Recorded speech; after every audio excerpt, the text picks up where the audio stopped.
Hey guys, Professor Bill, Comic Book University, and StarCraft issue number 1. This is StarCraft Soldiers.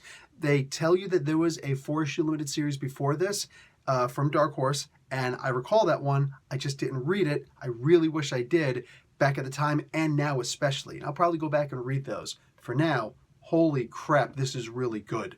And you want to know one of the reasons why? Written by Jody Houser. That's right, freaking Star Wars single issues and soon to be Shadow Squadron writer superior, not extraordinaire, no, superior, Jody effing Houser. I am in love with her work. She is damned amazing. All right, let's move on with that. We also got Andrew R. Robinson also doing some writing on there. Miguel Sepulveda is the art and cover artist, and the cover colors are by Michael Ataya. Oh, that's actually a cool name. Story page color by Maria Santolala. Okay, that's actually just a cool name to pronounce. Letters by Steve Dutrow. Dude, these are very strange names for me, and I apologize for butchering those names, as I typically do. Anyway, wow, man, like the actual StarCraft team was working on this, which is sick. I ain't gonna lie. Before I started doing this, I sat down and played a couple rounds of StarCraft, the original StarCraft. Got my butt handed to me.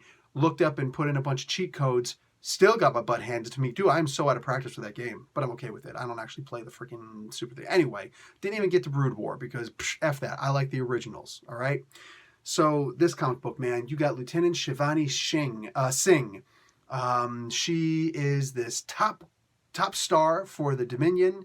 And before a whole bunch of people are like, oh my God, some girl's going to come up and be the best. Well, right now she sucks. She sucks. Oh, top of her class, she's the best. She's like, teacher, you're the best. Like at graduation, you're such a good teacher. Well, I've never heard anybody say that before. It's because you really suck, teacher. You really suck. Because this is the best student that you've put out. Horrible, terrible. You never told her, never explained to her, never got the full expression of what war is actually like to someone like this. She thinks it's all some kind of big thing. She is such a good freaking student that they were trying to put like a West Point graduate, you know, that sort of level, that they were going to try and put her in this really cushy position where you get a lot of achievement ranks and whatnot, and a lot of people give you accolades, and pretty soon you could run for, you can move up the ranks and eventually even run for like, government office or something like that. She's like, nah, I want to go to the front lines. I want to kick some booty. It's like, listen, I got one other assignment, but you don't want it. It's in the demilitarized zone. She's like, yeah, that's what I want. In case you guys don't know, demilitarized zone means basically the demilitarized zone. The best example I can give is that thin line in between North and South Korea where militaries aren't allowed to go. You're not allowed to shoot into that area. Nothing.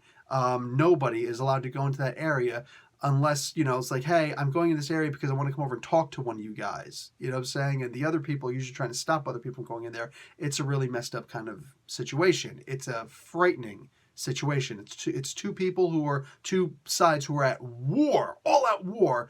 But this area, it's like this is like the basically, you know what? This is like the neutral zone in Star Trek. All right, it's a messed up anything happens kind of thing. You can go in there, but you're going to get in trouble by your side, and the other side is going to try and kill you.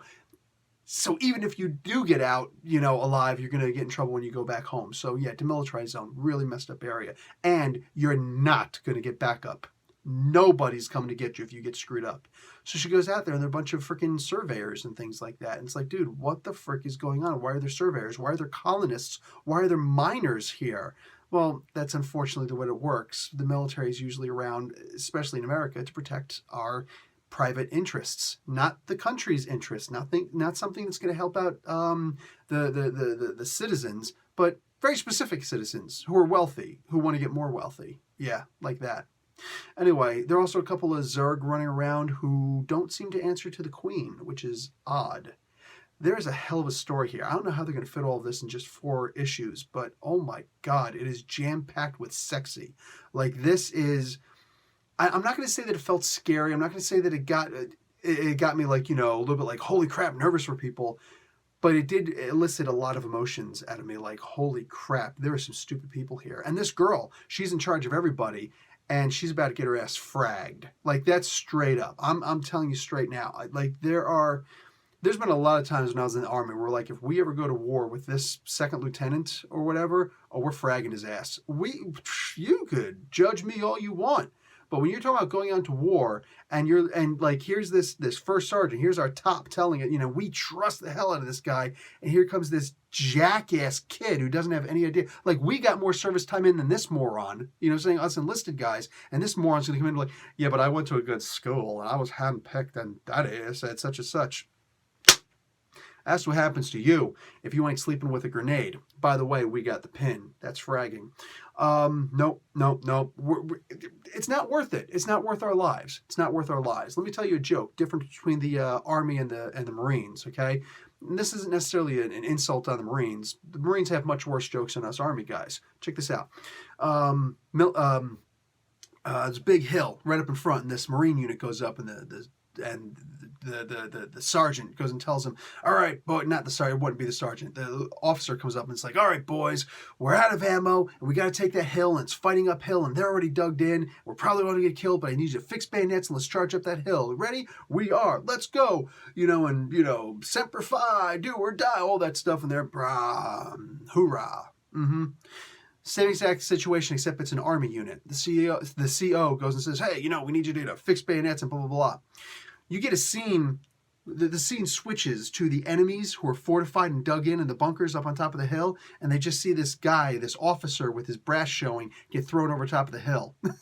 Yeah, because we're not taking that crap. We're not stupid. We're not stupid. And it's not saying Marines are. What I'm saying is we're not stupid. You can call us cowards if you want, but we're not going to run into literally a death trap. We're not going to do something like that. We're not stupid. And that's exactly what this dumb person is trying to tell people to. Yes, I almost said dumb woman, but I'm realizing, no, there's going to be a lot of people who are going to take that the wrong way, but they're going to be happy to do that. No, she's just a dummy. She's a total nincompoop. She's a nitwit. She's a jackass. Like, I would never want to go to war with someone like this. And here's this dumbass who's going in and saying, well, the regulations say, look, I've mentioned this before on my channel. There's a difference between the letter of the law and the spirit of the law, okay? You don't do things that are going to get your men killed. The letter of the law will get you killed, okay? The letter of the law will get you killed, possibly by your own people.